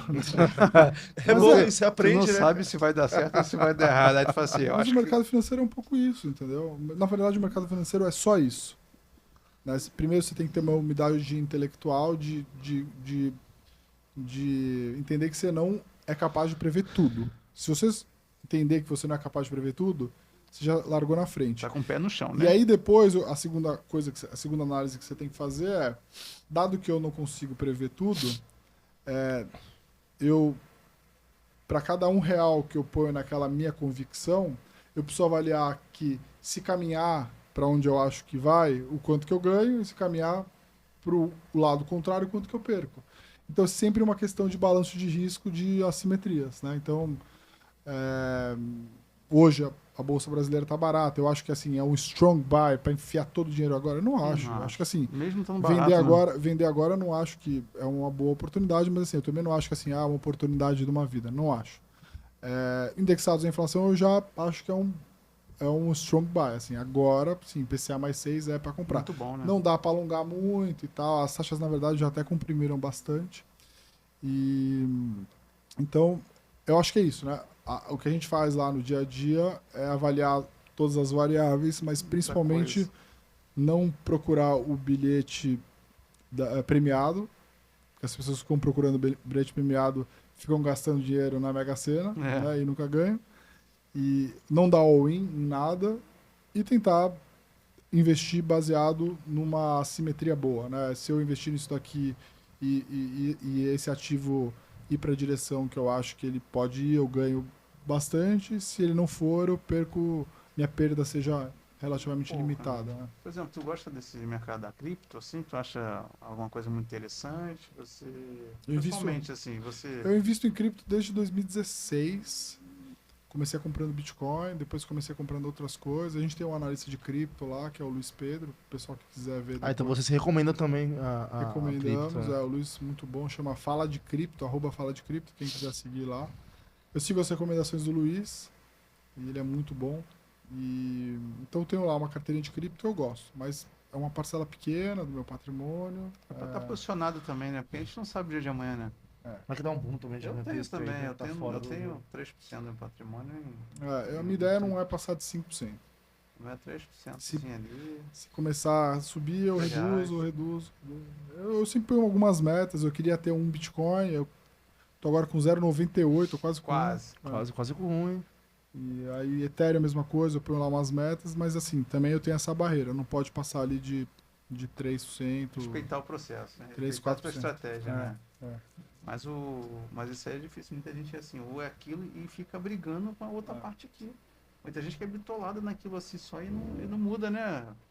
O próprio Luiz, né, ele tem uma estratégia que eu acho que é muito legal, assim. O cara é analista de cripto. Quanto teu patrimônio está em cripto? É 100%? Ele fala, óbvio que não. Eu tenho uma parte relevante do meu patrimônio, zero risco, e eu tenho uma parte do meu patrimônio ali que é total risco, que é cripto. Então, assim, até mesmo ele, que é muito convicto, ele tem uma noção de... Ele que é especialista em cripto tem noção, né, cara? Imagina essas Ele pessoas não que pode não têm. ter... Não pode, Não. cara, porque assim, o cara É vai coisa de trabalhou maluco. tanto pra botar tudo numa cesta só. É muito difícil. Cara, essa moeda é uma volatilidade absurda. Qualquer coisinha despenca, ela sobe, ela cai. A pessoa tá com a win no Bitcoin lá do Cara, nada, assim, despenca. comprei, Já vendi era. tudo. Lá nos Estados Unidos, é uma doideira isso, cara. Com Aí certeza. comprei tudo, me dei bem, subiu não sei quantos por cento, daqui a pouco, pum, desespero total. Aí começa, eu falei, calma, cara, por isso que não é bom investir assim, cara. É desespero pra vender. Tu pode gastar muito, ganhar muito dinheiro, mas, cara, você não vive. Porque Maluco. tu fica no celular o dia inteiro, assim, ó. Parece O até mercado de cripto torcedor. o mercado de cripto até deu uma andadinha aí. Andou, pô, Se bem andou que esse eu, dia, se tá bem com que eu, 65 eu mil acho dólares, que eu bate acho. 200, hein? O quê? $200. É. A questão também tem Acho o que dólar, bate. também subiu Acho que bastante bate. também, né? Antes de 200 eu vendo. Eu acho que ele bate 200 e depois despenca de novo. 65, cara. 65, quase 66 mil dólares. E o dólar na casa dos 5,50, nos 5,60. Nessa luta aí. Antes dos 200 eu vendo. Tá quanto hoje aí? Não, eu digo, tá 60 e... Tô vendo aqui, tá 60 e... Hoje 66 quase, 65,900. O Bitcoin também é uma forma de proteção, né, cara? Esses países igual a Venezuela, a galera comprar Bitcoin lá também pode ser uma boa saída, né? Uma boa estratégia, né? A moeda lá não vale nada. Eu comecei a comprar Bitcoin numa época onde a narrativa do mundo era que os bancos centrais estavam imprimindo muito dinheiro, né, dólar, euro, o Banco do Japão. Você pegar o gráfico dos balanços dos bancos centrais naquela época estavam assim, ó, né, tinham multiplicado por várias vezes. E a história que eu achei muito legal da história do Bitcoin é que era uma moeda, né, finita, né, com oferta finita, e que seria uma moeda contra as moedas fiduciárias, ou as moedas que poderiam ser impressas, né? Então eu comprei muito com essa história. Depois, obviamente, de 8 anos já investindo nisso, você começa a ver que as criptos também têm outras aplicações além de ser uma reserva de valor, né? Tem uma funcionalidade. Né? Então eu gosto da tese, acho que faz sentido carregar para bastante tempo e, de novo, aquela coisa, você tem 3, 4% do patrimônio, se dobra, te dá um upzinho, né? né? E se você é uma cerejinha, uma pimentinha na carteira, né? Se você perder tudo de um dia pra noite, você perdeu 3%. Uma emoçãozinha na carteira é boa também, né? Um turbo. Aí você chegou a comprar com quanto? Quanto 14 mil reais. 14 mil reais? Né? Caraca. Teve algumas comprinhas. 2016, né, cara? 2016 é um boom gigantesco. Eu cheguei a comprar por 14 mil reais, se eu não me engano. Tava 14 mil reais. Ter comprado um Bitcoin inteiro. Foi o preço mais baixo que eu já paguei. Eu tenho lá todas as compras. Tem a média, tal. né? Um preço médio. Né? Um preço médiozinho importante, né? Pra você manter na carteira. Mas eu também já comprei. Eu também comprei recente. Comprei também a 60 mil dólares, eu cheguei a comprar. E tem alguma outra moeda boa aí que o O Luiz recomenda? que recomenda? Aí você tem que perguntar pra ele, eu não posso falar que tô brincando. Não, mas assim, a gente tem Ethereum também, posso até olhar. Chama ele aí, ó. Chama o Luiz Cripto aí pra falar que ele é um cara... E infelizmente hoje em dia as pessoas usam muita cripto por mal, né, cara? As pessoas querem fantasiar, arrumam empresas de mineradora de criptomoeda. Pra fazer pirâmide. Fazer pirâmide. Aí a galera acaba achando que é criptomoeda mesmo e acaba caindo em golpes, né, cara? O pessoal oferece 10% ao mês. Eu conheço um cara, Breia, que ele perdeu R$1 milhão nessa brincadeira aí, cara. Na cidade de Cabo Frio, Rio de Janeiro. Você falou até aqui de moeda, né? Eu tenho Solana também e tenho Immutable X. Aí as outras vocês vão ter que perguntar lá pro Luiz, que eu não posso falar aqui. Não vai brigar com isso e falar aqui. Mas aí, também começaram a usar as criptos para dar golpe, né? Olha, tenho aqui um trader de Bitcoin que dá garantia. Aí, óbvio, usaram isso para... Ou até mesmo falaram, compre Bitcoin via minha plataforma, e a plataforma, de fato, era mentira, né? Enfim, golpe aí tem... As pessoas mal intencionadas têm imaginação suficiente para inventar qualquer tipo de golpe. Pô, você viu agora um jogador do Corinthians que perdeu quase 50 milhões, cara, com esse golpe de criptomoeda. Você fala, poxa, até as pessoas que têm dinheiro não têm informação, cara. E às vezes não é nem a questão da falta do dinheiro, é a questão da informação mesmo. Informação mesmo, cara. O cara tem dinheiro, o cara construiu um patrimônio gigantesco na China. Ele virou pólvora do dia pra noite. Mas mesmo gente muito inteligente caiu nessas histórias. Às vezes não é a confiança, às vezes é assim, ele investe não na cripto, ele investe naquela pessoa. Aquela pessoa fala, olha, eu tenho aqui uma oportunidade de você fazer esse investimento que está lastreado a cripto. Eu conheço pessoas que são empresários muito ricos, muito inteligentes, mas que lá naquela época, 2016, 2017, não sabiam que você tem uma exchange, que você compra, que aí você precisa armazenar essas criptos numa carteira que pode ser digital, pode ser uma carteira fria, pode ser... Enfim, tem várias formas de você armazenar isso de forma segura. O cara simplesmente mandou o dinheiro, falou, ó, tem uma história aí que é Bitcoin, o cara comprou, ele achou que tinha comprado, só que aquela pessoa que foi a responsável por indicar...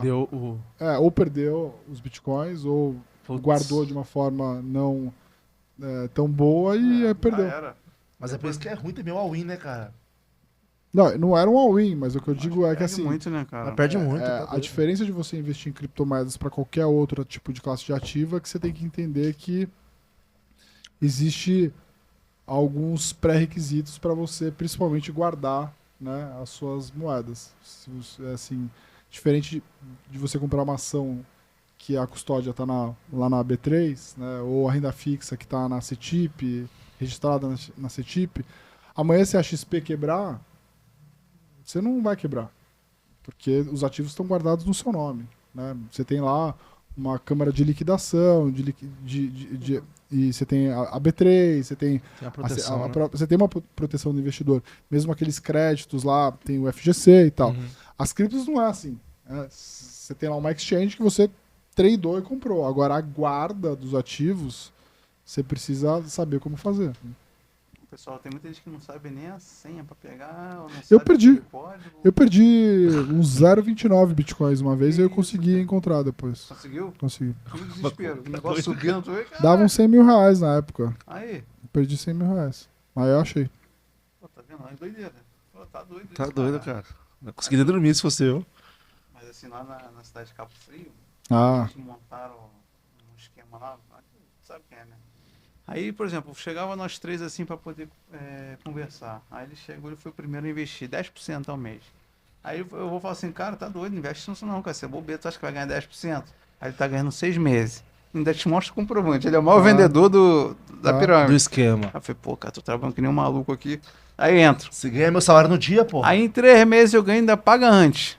Aí você que é um cara que zoa a gente... Pagava antes ainda, cara. Pagava Que antes, que a isso, cara? estratégia é pagar antes, cara. Aí você chega assim, vocês são malucos, não sei o quê. Todo mundo ganha dinheiro, e todo mundo na praia e você trabalhando que não é um doido.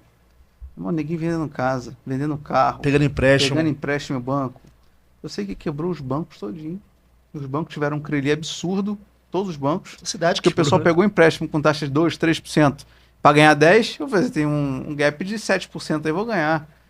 E o outro acabou fazendo também. Esse meu amigo botou 1 milhão assim no total. Ele falou assim, Mário, eu entrei no final da pirâmide. Eu recebi um mês, cara. Foi trouxa da situação, então no final Um aí. mês, cara. Eu falei, cara, já era, irmão. Esquece. Aí prenderam o cara lá. Assim, a cidade inteira quebrou, cara. Quebrou. eu sei. Ficou um desemprego absurdo, empresas fechadas, lojas, comércios sem receber, porque o cara não tem dinheiro, o fornecedor não tinha como Sabe pagar o pior ela. é que você viu muita notícia disso? Saiu umas 3, 4 notícias. Saiu uma vez lá no Fantástico, assim. Parou. Não tem muita notícia Tu disso vê as bets hoje em dia. também.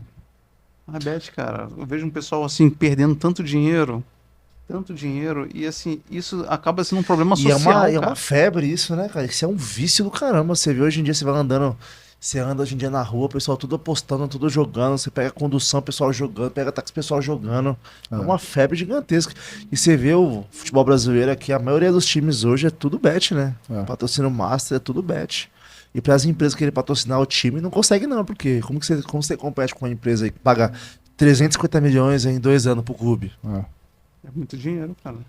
O mercado está começando a se dar conta de que isso vai virar uma epidemia financeira, social, e acho que É. esses problemas aí mais recentes, acho que eu acho pelo menos que vai mudar alguma coisa. Mas assim, não tem jeito, né? O brasileiro é muito pouco educado, então Gosta do atalho, né?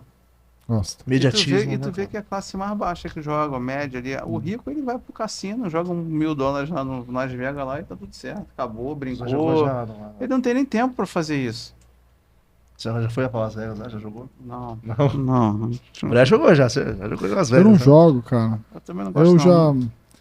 Eu... Nem na Mega Sena, final do ano, aquela da virada, que o Ah, pessoal não, fala... a da virada eu jogo, porque assim, é um controle de risco. Porque o pessoal do trabalho faz. É isso. o bolão, o Vitor bolão. Lopes da Sul falou a mesma coisa. Ele Controle falou assim, de cara, risco. eu não vou ficar de fora. Controle de risco. Se todo mundo da empresa ganhar, eu não posso não ganhar, entendeu? Senão tu vai ficar sozinho lá, hein? Mas eu não aposto. É, ele falou isso também. Ele falou assim, cara, pessoal, e aí, ô Vitor, vamos fazer o bilhetinho? Não, quero não. Ó, todo mundo jogou, não, então eu quero, paga aí. Não, Mas tem que todo ser. mundo ganhou, não? Controle de risco, controle de risco. Aconteceu isso no restaurante lá do Rio de Janeiro, Cervantes. O grupo todo jogava, eram os garçons e tudo. Aí, num ano, num evento, um garçom falou assim, não vou jogar não, porque eu não ganho com vocês, cara, vocês são azarentos pra caramba. R$10. Não jogou. Ganhou. Meu irmão, o cara no outro dia foi trabalhar sozinho, cara. Saiu todo mundo. E foi uma Doido. bolada, cara. Tu já imaginou tu sozinho? Eu não sei, cara. Eu acho que eu ia chorar, sei lá. Eu falo, pô, gente, eu fazer fazer alguma coisa. de volta aí. Todos, cara. E ele sempre participou. E essa parada ninguém tem pena não, mas não jogou, filho. Não jogou, Já não. era. Já era. O brasileiro gosta muito disso. Tu vê que sempre na loteria o pessoal tá jogando, é fé. Nessas bets o pessoal tá. Agora, parar pra falar assim, cara, se eu pegar esse dinheiro aqui que eu guardo, que eu gasto, começar a se aplicar um pouco, investir em mim, até em conhecimento, né? Até pra gerar uma agenda. Sim. E o pessoal não quer, cara. É muito difícil, cara. É muito difícil. Não, e aí na educação que as pessoas não investem aqui no Brasil, as pessoas não têm educação financeira, né, cara? As pessoas não têm nem uma planilha de quanto ganha e quanto gasta. Então essa interessante, meu tio, ele acabou dando sorte, quase nunca trabalhou na vida, mas está o nome dele aqui, mas acabou processando aí o banco, ganhou uma fortuna gigantesca, aí ele ganhou 1 milhão no banco, aí torrou todo o dinheiro, acabou tudo, virou pó. Aí ele processou o INSS, ganhou o teto máximo no INSS, acho que ganha R$8.000 de aposentadoria. Aí teve um dia que ele me chamou e falou assim, velho, eu não consigo sobrar dinheiro pra investir, cara. Eu falei assim, como não, tio? Mas não ganha bem na aposentadoria? Ele falou, ganho, cara, mas não sobra dinheiro. Eu falei, que estranho. Ele falou, tá bom. Mas sabe quanto que você gasta? Ele falou assim, não sei, cara. Só sei que a conta não bate, eu pego o cheque especial e fico negativo no banco.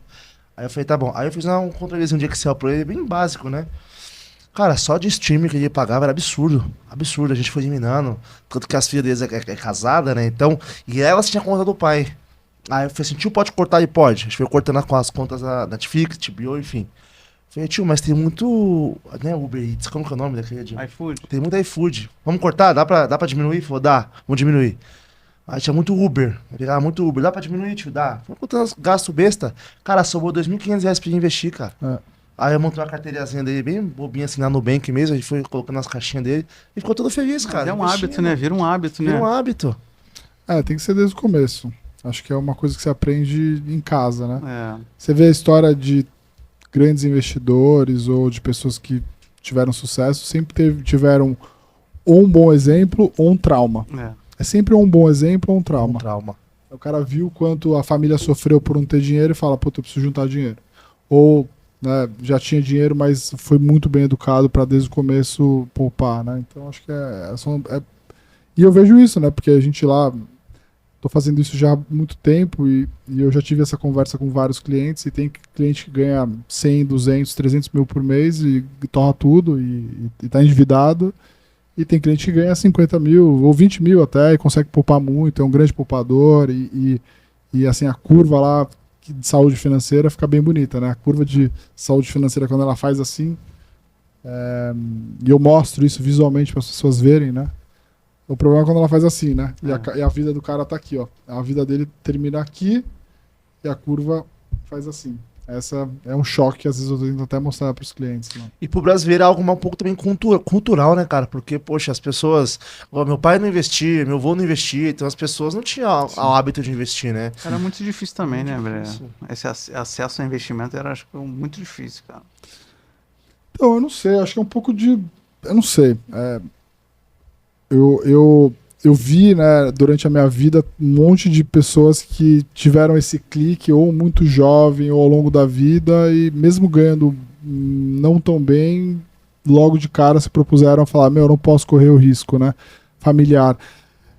Assim, o dinheiro, né, às vezes as pessoas falam, eu quero ser rico porque, eu quero, né, ter uma vida luxuosa e tudo mais.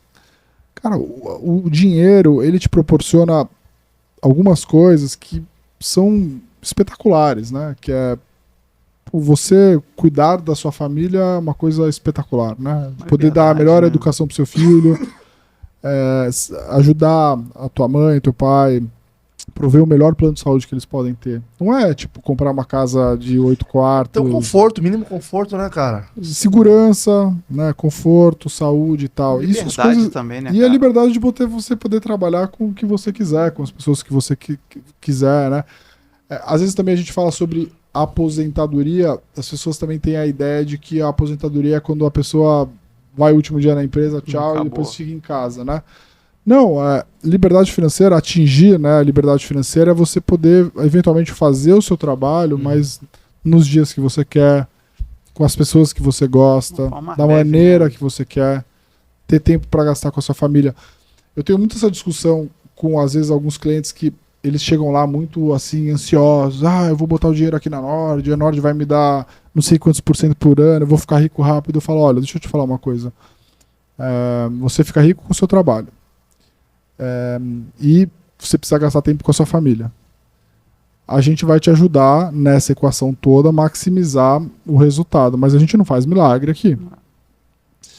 E eu mostro às vezes que para alguns deles mais vale a pena ele gastar 1 ou 2 horas a mais por semana se dedicando ao trabalho dele do que 1 ou 2 horas a mais tentando entender sobre investimentos e tentando descobrir qual que é a próxima grande porrada da vida dele.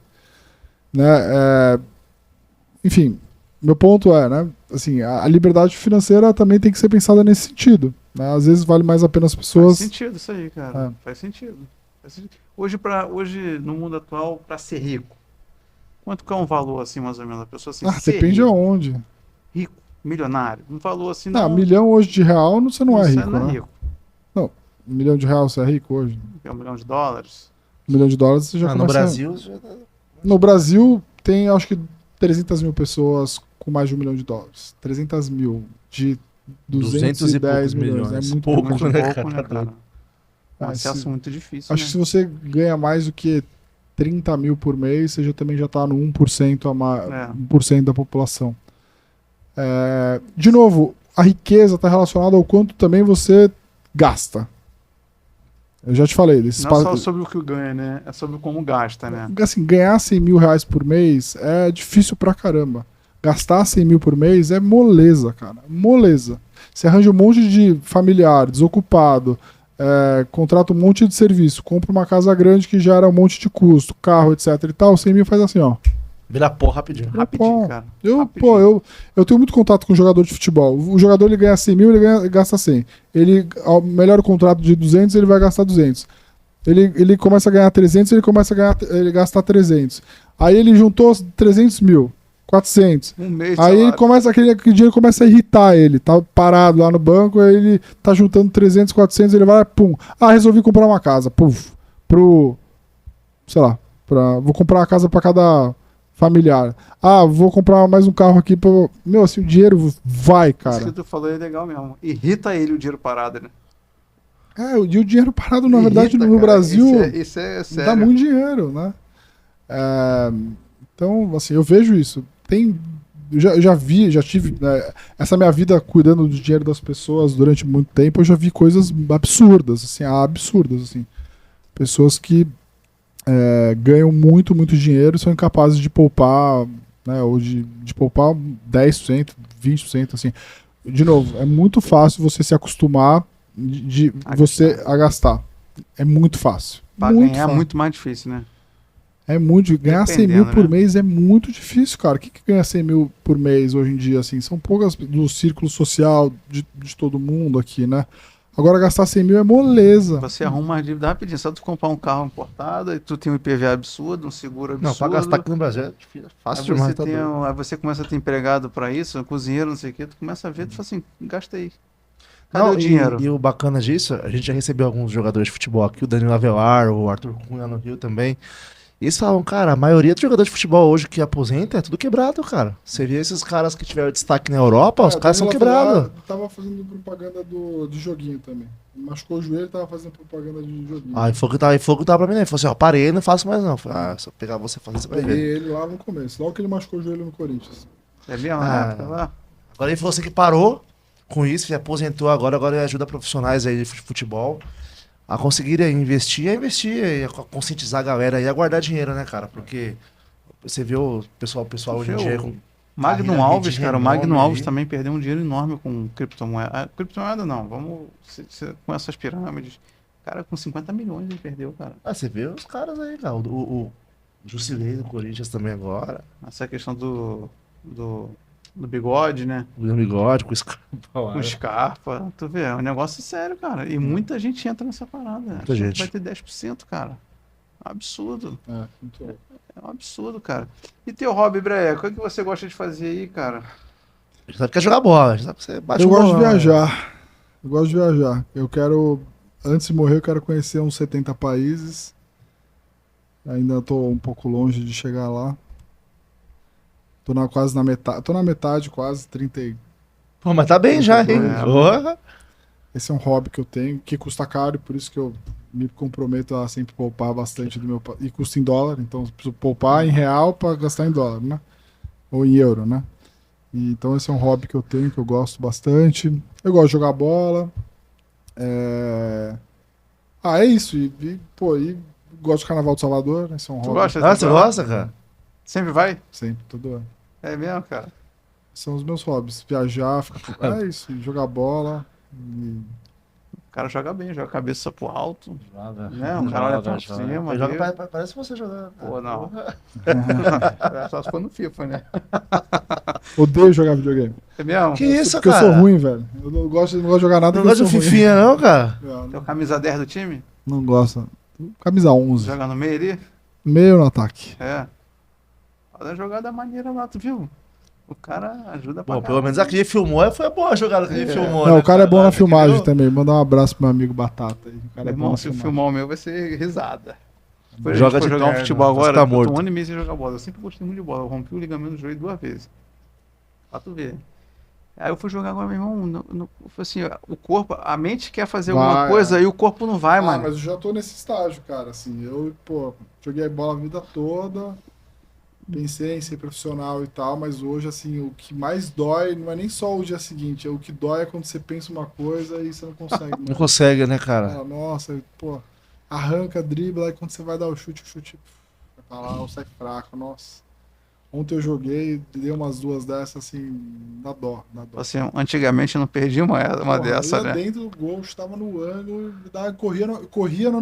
eu corria depois, ainda corria depois pra comemorar. Hoje, se eu correr na comemoração, ferrou. Já acabou o gato. Morreu, acabou o gato. Tá igual amigo nosso, todo jogo ele fazia gol de bicicleta. Todo jogo, ninguém via. Filmou já, não, tá quebrado aqui, isso aqui tá quebrado, todo jogo, né? É. Todo jogo era um gol de bicicleta. Irmão, gordinho desse teu jeito aí, tu não Tem faz nem pescoço, cara, vai fazer nem gol de bicicleta velocípede. como, cara? Pô, mas é fogo. Cara, queria que tu mandasse um recado pra galera aí que tá começando a investir, pra mudar os seus hábitos, assim, como você fosse um mais novo, como que você fez pra começar a ter hábitos de investimento, porque isso é importante, cara, às vezes um insight, alguma ideia, pessoal aí, o que você faria hoje se você tivesse lá seus 20 anos, Sim. que você hoje, com o seu conhecimento que você tem? É assim, o poupar, ele, como eu disse lá, né, liberdade financeira, a liberdade financeira, ela não acontece só no final da vida, na aposentadoria, ela acontece em vários estágios da sua vida. Né, ter poupado dinheiro, de novo, assim, primeiro eu tive uma família muito privilegiada, eu morei com meus pais até os 22 anos de idade, então eu comecei a trabalhar com 19, todo o dinheiro que eu ganhava, ou eu gastava ou eu guardava. E aí, guardando esse dinheiro, eu comprei meu primeiro apartamento com 23, fui morar fora, que pra mim já foi uma questão de liberdade espetacular, você morar fora, né, da casa dos seus pais, me proporcionou uma liberdade que muda a sua cabeça. Mas Cultura, né? esse dinheiro também que eu fui ganhando ao longo da vida me proporcionou tomar decisões onde eu não ia ganhar muito dinheiro no curto prazo, mas que eu entendia que iam me dar muitas possibilidades e muito upside no futuro, né? Então, o dinheiro poupado no começo da vida, né, 20, 25, 30 anos, se você tem um colchão ali, ele vai poder te ajudar a tomar decisões que não arranjar um trabalho qualquer que você não gosta, com gente que você não respeita. Fazer escolhas, né, Você cara? vai poder fazer escolhas melhores na sua vida, tá? Ou até mesmo, cara, se você quiser fazer um sabático, eu fiz um sabático em 2010, eu fui fazer, isso é demais, eu recomendo muito. Mas assim, poupar dinheiro ao longo da minha vida me ajudou a tomar melhores decisões em todos os momentos da minha vida, porque eu não fiquei refém, né, de um salário, etc. De novo, eu não vim de uma família privilegiada, eu sempre tive tudo e tal, mas meu pai era muito duro comigo, ele não me dava dinheiro, né?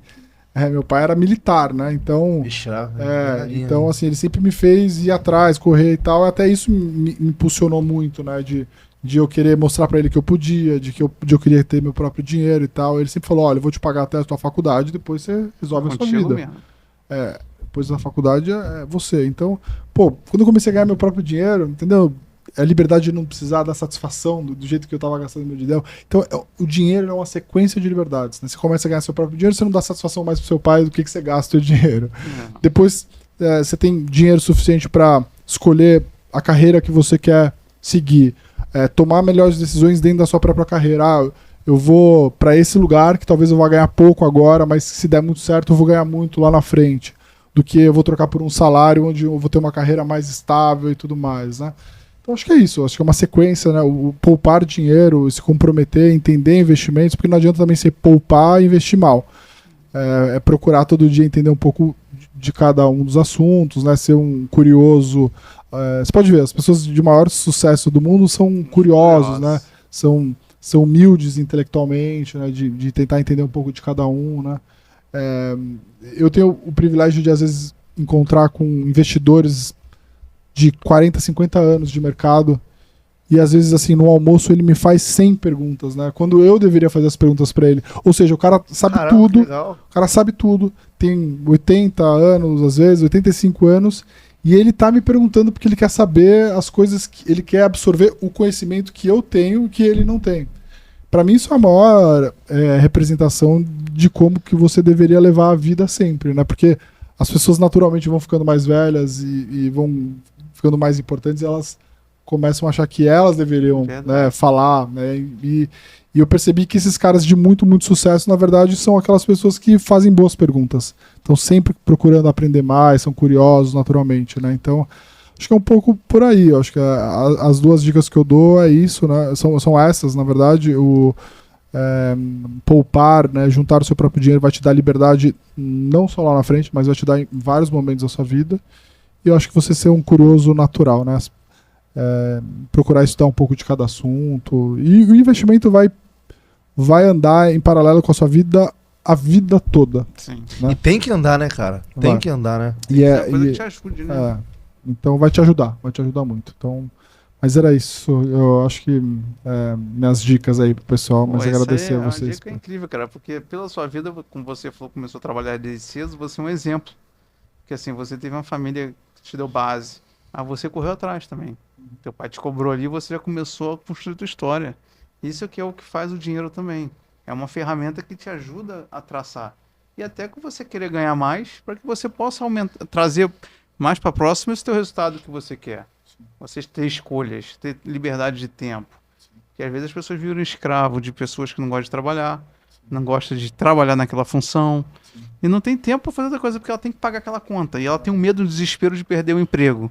Eu acho que isso que tu falou é começar cedo, né? Começar antes, para que tenha esse objetivo mais próximo. Não, isso de morar sozinho, cara, sair da casa dos pais faz uma grande diferença. Eu só fui começar a guardar dinheiro, cara, poupar, investir quando eu casei, em 2020. Porque antes, quando eu morava na casa dos meus pais, era um conforto gigantesco, cara, queria nem saber. Eu ganhava, gastava mesmo. Ah, pai, acabou o dinheiro aqui, pai, eu tô devendo um cartão, você cobro? Cubro, tô aqui, cubro e tal. Você casa, filho, a responsa é sua. Exato. Então aí que você começa a ter maturidade. Se você de morar sozinho, cara, isso faz uma grande diferença na vida do homem. Pra começar a investir, pra começar a poupar, A né? responsabilidade, que isso é importante. Coisa que muita gente às vezes tá com 30 anos na casa dos pais. Quase 30. Hoje em dia tá assim, cara. Ah, demais. Eu vi a reportagem aí, o cara. Nem trabalha. Geração neném, né? Nem, Geração nem, Z. nem trabalha, Mas uma nem reportagem aí, estuda. a moça falando, meu filho tem 30 anos, não sai do quarto e vai jogando em bet. Falei, que legal, expulsa esse cara de casa, meu. Vai viver, Tadinho. cara. Tadinho é o cacete. Tadinho. Obrigadão, Breve, por ter participado aí com a gente, Imagina, cara. prazer. Foi uma honra, assim, sou cliente da Nord, aprendi muito com a Nord. Trouxemos um homem, cara. Trouxemos um homem cara, aqui. gente boa pra caramba. Pato Porque, assim, Breia. a gente é cliente de vocês, assim, é muito legal trazer algo que para pessoas que a gente estuda, Legal. a gente aprende. Te admira, que né? ajudou numa trajetória, ajuda até hoje. Eu sou cliente ativo de vocês. E assim, é uma honra ter você aí. Veio o Bruce, vai trazer a Marília. O de Bitcoin também, como é o nome dele? Chama Esqueci. Luiz. Luiz. Tem que gravar esse nome aí, Luiz. Vamos gravar. Luiz o quê? Luiz Pedro. Luiz Pedro. Então vamos chamar. Chama ele aí. Obrigadão por ter vindo, cara. Valeu. Então, pessoal, espero que tenham gostado desse vídeo aí com o Breia. Aqui tá as redes sociais dele aqui na descrição do vídeo, tá da Nord Da também. Norte Se também. você quiser mais saber sobre investimento, contrata o pacote deles, que os caras são incríveis, eles se dedicam tempo para fazer, eles dedicam carinho, amor, conhecimento. E, poxa, você que está começando hoje, pega esse conhecimento, não queira saber de YouTube somente, isso ajuda. Nem dicas mirabolantes 10%, 15%, 8%, isso não existe. Você vai cair em golpe. Então, faça a coisa certa, invista com responsabilidade, aprenda direito e vamos embora lá para frente. Fala aí, Lesão. É isso aí, galera. Busquem. Primeiramente, cara, brigadão mais uma vez pela sua participação. Foi incrível. A gente tá muito contente aqui, muito feliz. Irmão, uma honra. Poxa, sexta-feira aí, quase 9 horas da noite, você com a gente aqui. Doido pra ir embora, jogar uma bola, fazer o que tá aqui com a gente aqui. Hoje não é dia não, né? É, sexta-feira aí, hoje é dia de tomar uma. Você tá aqui com a gente à noite. Pessoal, invista em conhecimento, né? Eu gosto muito de dizer isso, que conhecimento abre portas. Né? E também pra vocês não cair nesse tipo de joguinho. Hoje em dia agora inventaram foguetinho agora também. A vida do tigrinho agora é foguetinho. Tá queimado. Tá queimado, então saiam disso, saiam dessas promessas mirabolantes, de bets também, joguem pra se divertir, não pra ganhar dinheiro, né? Então sigam a Nord lá, né? Comecem buscando conhecimento com gente que ensina.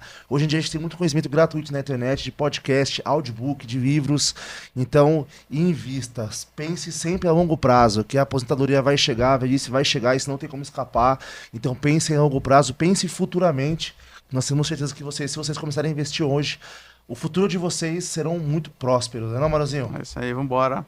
Então espero que tenham gostado desse vídeo aí, compartilhe com seus amigos aí, que é uma aula importantíssima com o Breia. Espero que tenham gostado, vamos pra cima, valeu, Bora, abraço! valeu, tchau, tchau.